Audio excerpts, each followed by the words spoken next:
Berikut ini saya buat panduan untuk pengguna baru, baik mahasiswa ataupun dosen.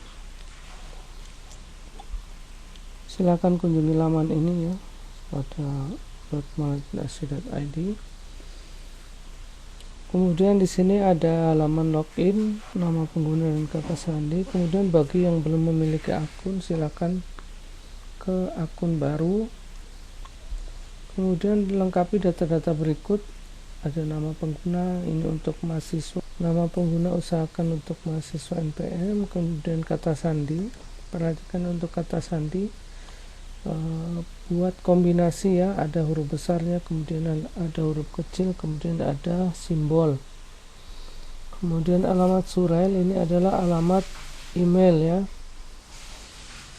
Kemudian surel lagi, ini diisi email lagi ya, di copy. Kemudian nama depan mahasiswa atau dosen, kemudian nama belakangnya.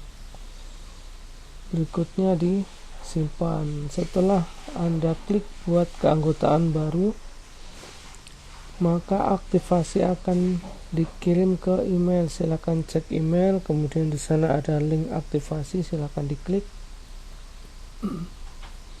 Berikutnya Anda akan diarahkan ke halaman login ya.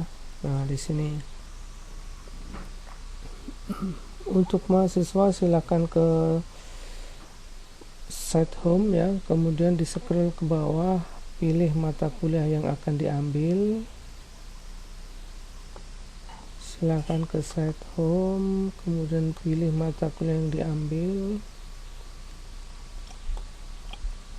Prodinya apa ya, dipilih misalnya farmasi. Nah, ini mata kuliah yang sudah ada, atau kalau belum ada di sini langsung saja diketik mata kuliahnya apa misalnya. Misalnya di sini kata kuncinya adalah kefarmasian. Bentar. Berikutnya klik judul mata kuliah ya, baik dosen ataupun mahasiswa, silakan diklik di kuliahnya. Kemudian klik ikuti atau daftarkan saya ya. Di sini ada enroll me, kita klik.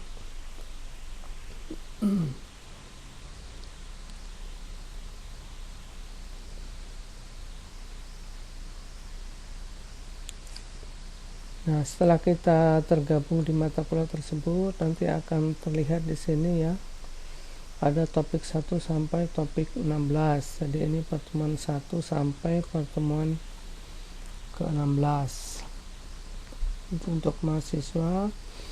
Kemudian untuk dosen, apabila setelah mendaftar belum muncul di sini tombol nyalakan mode ubah, silakan hubungi teman-teman IT untuk diubah aksesnya dari mahasiswa menjadi dosen.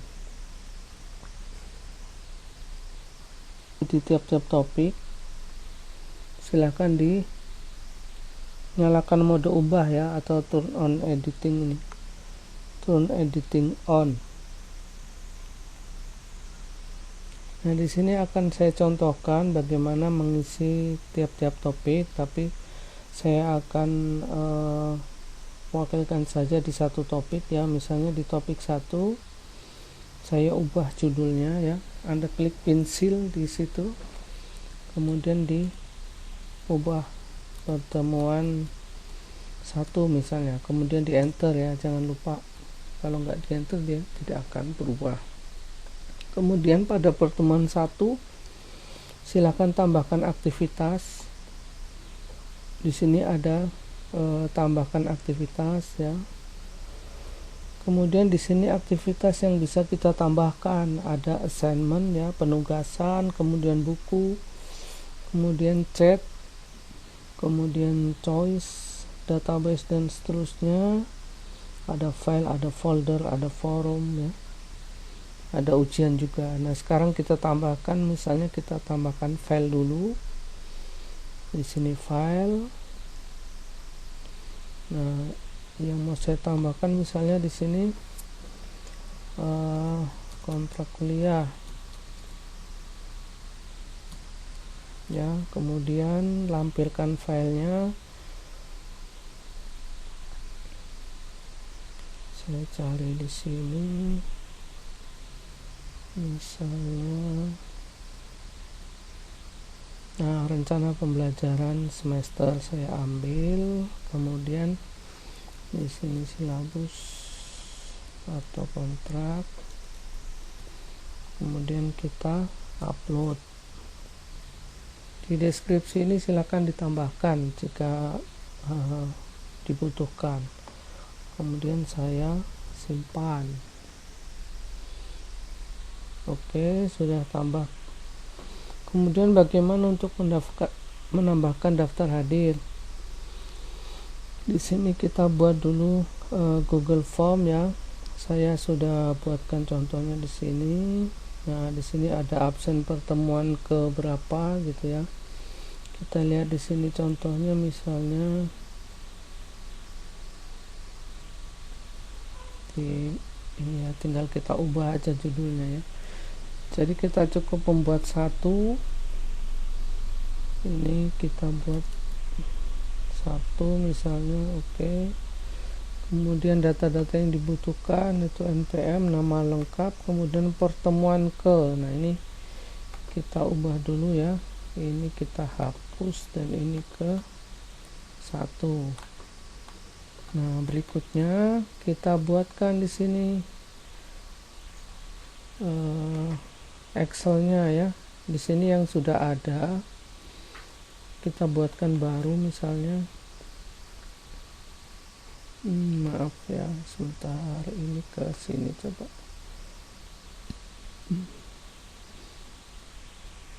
Pilihkan tujuan jawaban, kita buat baru ya, absen pertemuan 1, buat. Nah, kemudian nanti kita bagikan linknya. Di sini kan ada kirim, kita pilih link, kemudian kita salin ya, atau perpendek dulu juga boleh, kita salin.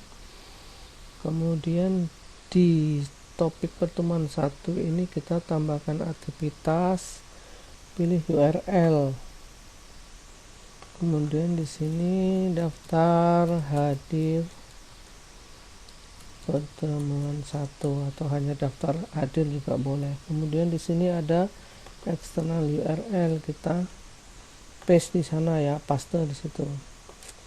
Kemudian kita simpan. Itu untuk menambahkan daftar hadir. Kemudian misalnya di pertemuan 1 itu mau langsung ditambahkan materi. Kemudian materi tersebut kita menggunakan link misalnya. Kita cari dulu apa misalnya, ini sejarah ini ya, kita copy,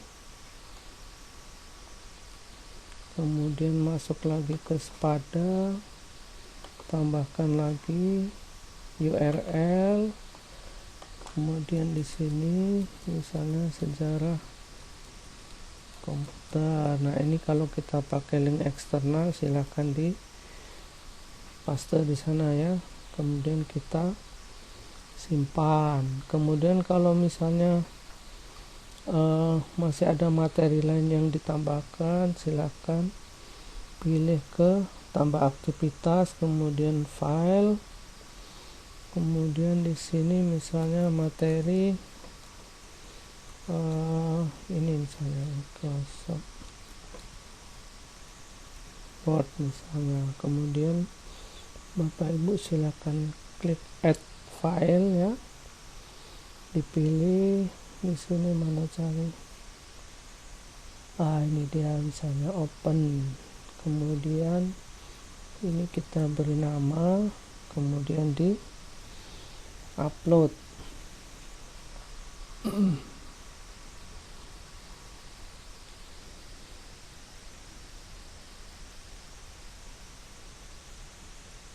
Kemudian kita simpan. Nah, itu contoh cara menambahkan materi di tiap-tiap pertemuan ya, atau topik. Nanti di posisi mahasiswa itu akan melihat seperti ini tampilannya ya, tinggal mereka pilih mana yang mau diakses. Berikutnya misalnya di pertemuan 1 kita mau adakan kuis ya, kita contohkan di sini kita mau ada ujian, tinggal diklik kemudian tambahkan ujian ya, kuis. Kemudian di sini misalnya kuis 1. Kemudian ini kita expand all ya, atau tampilkan semua. Nah ini pengaturan ujian baik kuis ataupun UTS ya. Bapak Ibu silakan atur di sini ya. Setelah kita beri nama ujiannya apa, kemudian deskripsi misalnya perlu ditambahkan, silakan. Misalnya dikerjakan dalam 60 menit.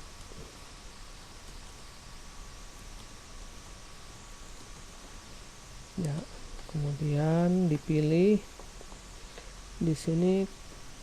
Jika belum pada hari saat kita buat, maka tentukan tanggalnya ya. Kita hidupkan di sini, beri tanggal di sini misalnya tanggal 2 November jam 9. Kemudian kita nyalakan lagi ya close quiznya atau sampai kapan, misalnya tanggal 2 jam 10. Oke. Jangan lupa waktunya diisi ya, berapa menit, 60.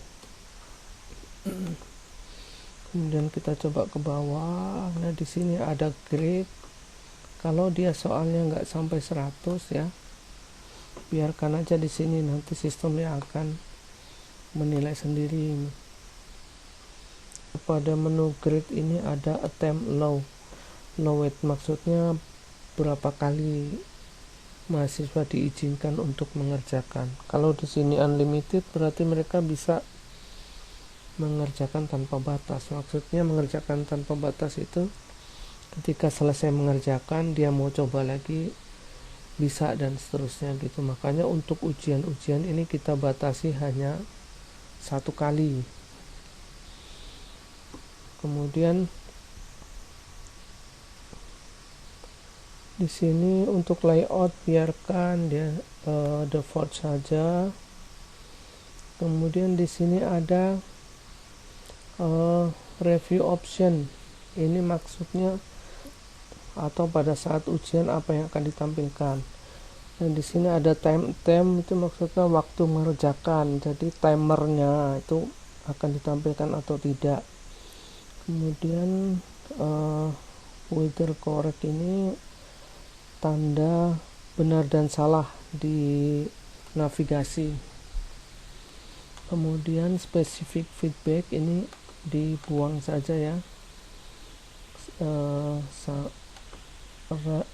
Right answer juga buang, overall feedback juga dibuang. Jadi nanti yang kita akan tampilkan hanya waktu, kemudian penanda itu ya, benar atau salah. Ini buang saja semua. Kemudian di sini ada appearance no image.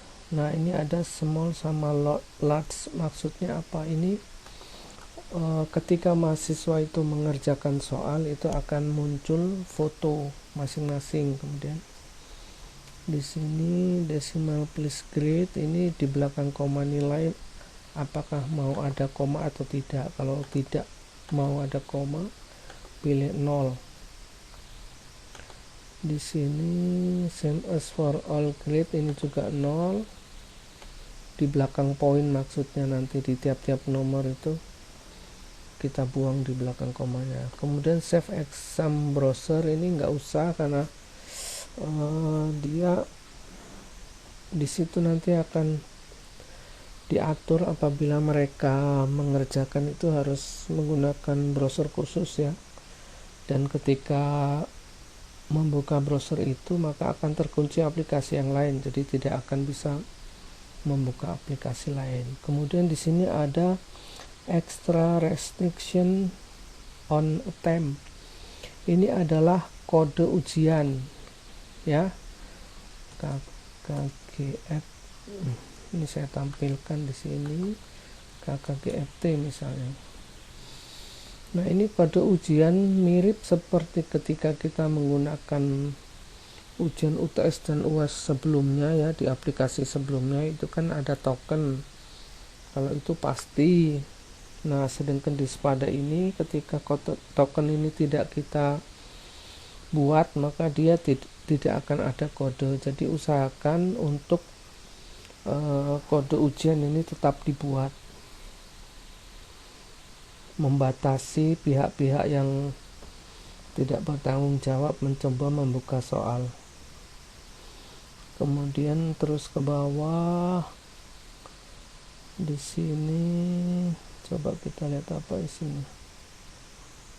Available modul setting, ini nggak usah ya, biarkan. Kemudian restrict access, maksudnya begini, ini membatasi lebih ketat lagi. Misalnya di sini kita buat tanggal tadi kan 2 November ya, oh maaf ini salah penutupannya. Oke, 2 November. Nah, kita batasi lagi di sini hanya pada tanggal tersebut gitu. Tambahkan di sini tanggal, di sini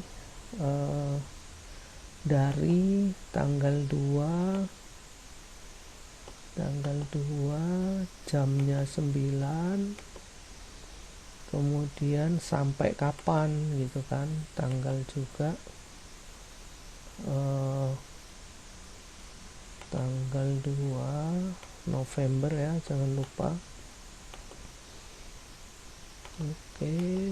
Oke, jamnya 10 ini lewat 8 tadi kita atur ya, atau 10 lewat 10.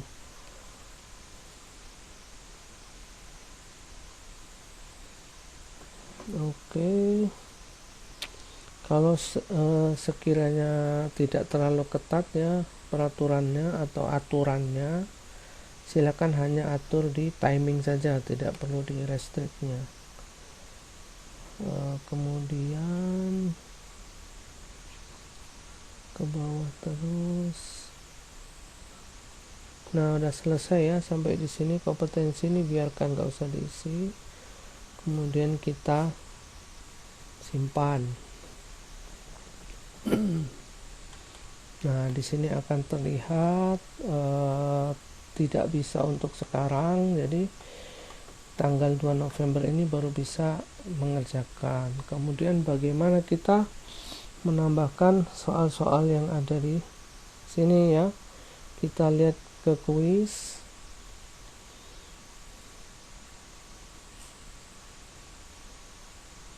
Tunggu sebentar.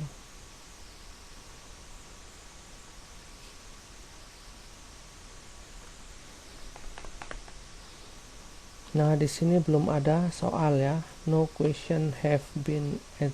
Belum ada soal yang ditambahkan saat ini ya. Kemudian kita bisa edit quiz. Nah, ini kalau mau nambah manual tinggal ditambahkan di sini ya. Tapi saya sarankan nggak usah manual. Jadi kembali ke quiz, kemudian kita ke setting. Di sini kita geser ke bawah, ada bank soal ya, question bank. Kemudian di sini apa saja yang perlu dilakukan? Buat kategori tiap-tiap ujian. Maksudnya apa? Jadi nanti memisahkan soal-soal yang sudah pernah kita gunakan, tidak akan tercampur dengan ujian-ujian berikutnya.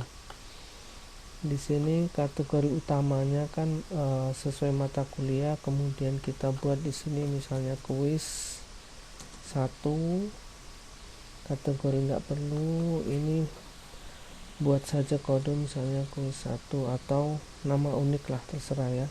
Kita tambahkan kategori, kemudian kita tambahkan lagi misalnya nanti ada UTS, Kemudian di sini kita tulis UTS 1, simpan. Kemudian satu lagi kita tambahkan di sini UAS, misalnya nanti mau UAS 1. Oke, tambahkan. Nah, sekarang untuk template soal itu Bapak Ibu bisa ke set home ya, atau beranda situs.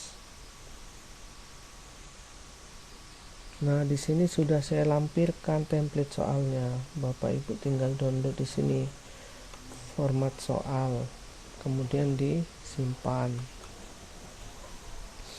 Disimpan di mana ya?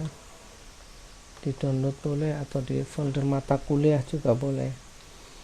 Kemudian di sini kita lihat bentuknya seperti apa sih soal itu.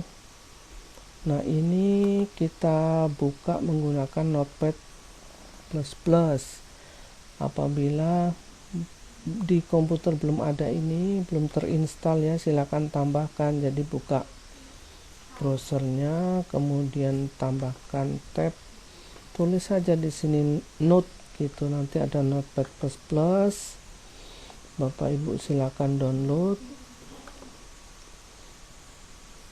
Nah, ini ya, silakan di download, kemudian simpan di folder download ya. Oke, kemudian kita buka, kita jalankan ya, kita install dulu ini, klik kanan run as administrator, kemudian kita yes, kita oke saja, kemudian next sampai selesai.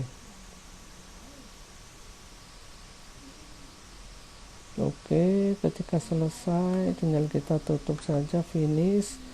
Kemudian kita kembali lagi ke soal tadi ya, di sini. Nah, ini saya taruh sini tadi, kita lihat di sini ya, edit dengan Notepad++. Nah, perhatikan Bapak Ibu,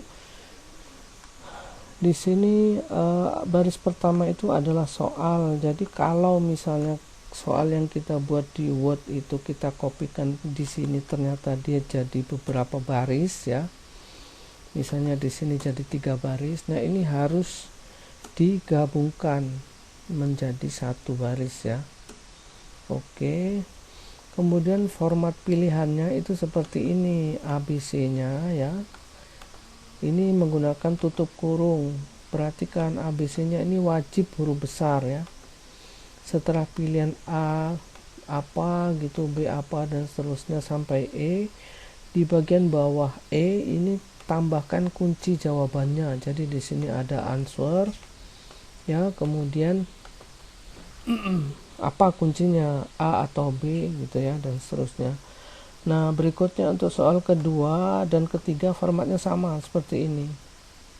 Diingat ini pilihan ABC-nya huruf besar Bapak Ibu ya, jangan huruf kecil, nanti dia gagal. Nah, di sini saya contohkan ada untuk soal latihan. Nah, seperti ini misalnya ya. Kalau kita lihat di sini perintahnya atau soalnya apa gitu ya, sinonim kata virtual adalah gitu. Nanti di sini akan kita tuliskan pilihannya, A maya, B impian, dan seterusnya. Kemudian kunci jawabannya B, dan seterusnya ya, sampai 10 soal. Ini coba kita save as, nanti ini kita akan gunakan 10 soal. Di sana. Oke, ini kita tutup dulu. Kembali kita ke mata kuliahnya tadi. Nah, di sini kuis tadi ya, kuis. Kemudian saya upload di sini ya, ke setting, kemudian bank soal. Nah, berikutnya di sini kan ada question, kategori, sama impor. Nah, kita ke impor Bapak Ibu ya. Nah, di sini formatnya icon format ya. Icon format. Kemudian general ini kita klik, umum ya kalau yang bahasa Indonesia. Impor kategori, nah ini mau diletakkan di mana? Tadi kan kuis, berarti saya pilihnya di sini adalah kuis 1. Kemudian kita ke bawah, di sini ada pilih file, kemudian upload ya, telusuri. Nah, cari tadi di folder apa kita simpannya. Kemudian, nah ini format soalnya saya ambil. Kemudian di sini beri nama kuis 1. Kemudian di upload. Nah, berikutnya ini berhasil di upload. Kita klik impor. Jika ada kesalahan dalam format soal, maka di sini akan muncul galat kesalahan. Nah, itu silakan diperbaiki. Nanti petunjuknya apa di sana kesalahannya. Apakah ada tanda petik atau apakah pilihan ABC-nya huruf kecil? Nanti di sini akan ada catatannya. Nah, di sini berhasil saya impor ya.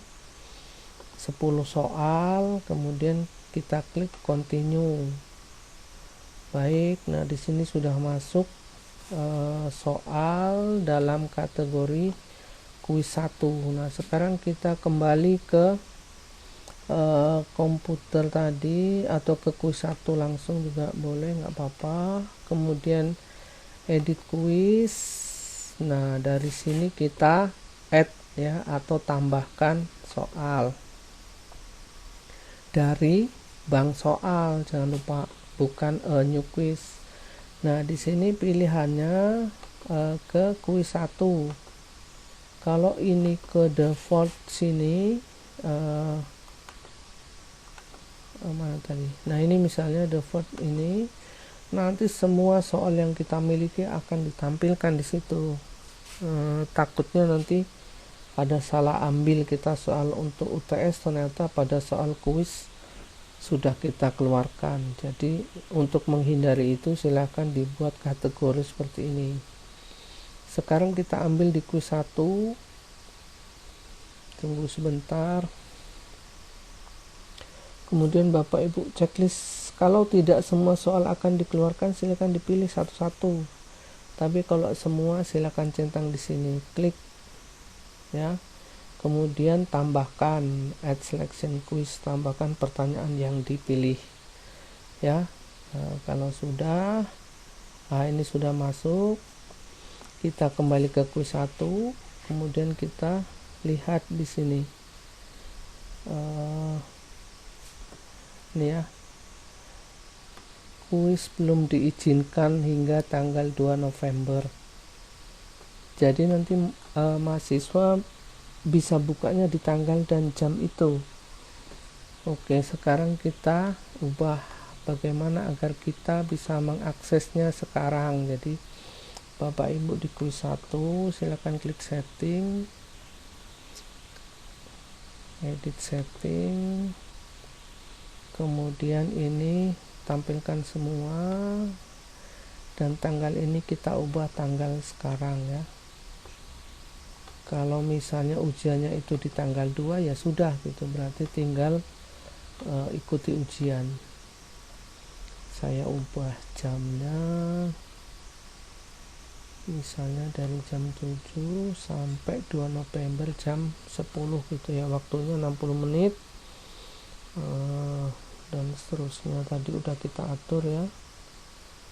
Kemudian kode ini saya copy dulu, jadi nanti ketika saya akan coba mengerjakan sudah tahu kodenya ya. Saya buka notepad dulu, saya simpan kodenya di sini ya. Udah, jadi ini saya simpan ya.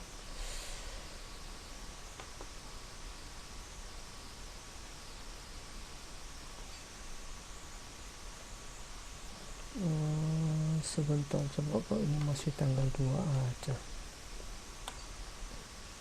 Oh, ini dia ya, tanggal sudah ujian ini sudah dibuka hari Sabtu tanggal 30 jam 7 malam sampai tanggal 2 November. Jadi nanti ketika mahasiswa membuka kuis ini, mereka tinggal mengerjakan, klik attempt quiz. Kemudian mereka masukkan kodenya, baru bisa mengerjakan. Baik, sampai di sini untuk membuat soal. Nah, sekarang bagaimana kita mengambil hasil ujian mahasiswa yang telah mengikuti. Saya akan coba contohkan mata kuliah lain ya, atau ujian yang lain.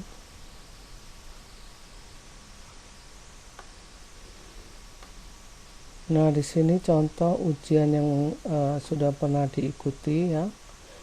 Nanti cara mengambilnya bagaimana? Nah, silakan diklik di ujiannya ya. Kalau tadi kuis 1, ini kan UTS gitu. Kemudian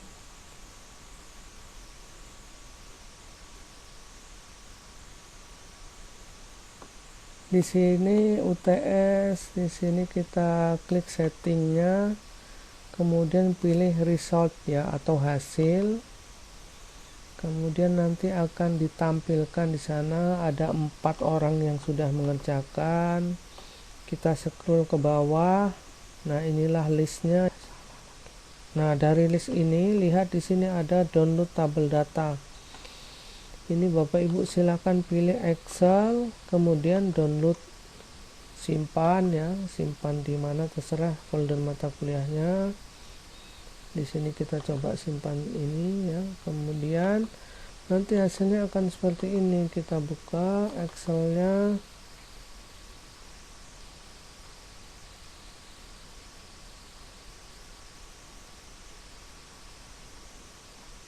Baik, nah di sini sudah ditampilkan ada NPM-nya, ada namanya ya, kemudian email juga tersimpan di sana. Kemudian di sini ada state, itu maksudnya statusnya selesai mengerjakan gitu. Kalaupun ada yang trouble misalnya di sini nanti akan muncul keterangan tidak selesai mengerjakan. Kemudian kapan dia mengerjakan, di sini ada tanggal dan jamnya. Selesainya juga tanggal, jam berapa. Dari soal yang diberikan inilah waktu yang dia gunakan untuk mengerjakan. Kemudian di sini ada grade. Grade itu yang benarnya berapa gitu ya. Karena tadi hanya 10 soal, maka di sini dicantumkan hanya 8 gitu ya. Hanya 3, paling tinggi 10 karena soalnya hanya 10. Apabila soalnya sampai 100 atau 60 ya sesuai ya jumlahnya, di situ paling tinggi adalah nilai jumlah soal. Di sini ada Q1, Q2 dan seterusnya, itu maksudnya question 1, question 2, jadi pertanyaan 1, 2 dan seterusnya. Jika sudah ada grade, mungkin ini tidak perlu ya, silakan dihapus saja untuk laporannya. Kemudian tinggal dicetak. Baik, terima kasih. Mungkin itu untuk panduan dosen ya, baik dari menambahkan materi hingga membuat ujian dan mengambil hasil ujian. Terima kasih.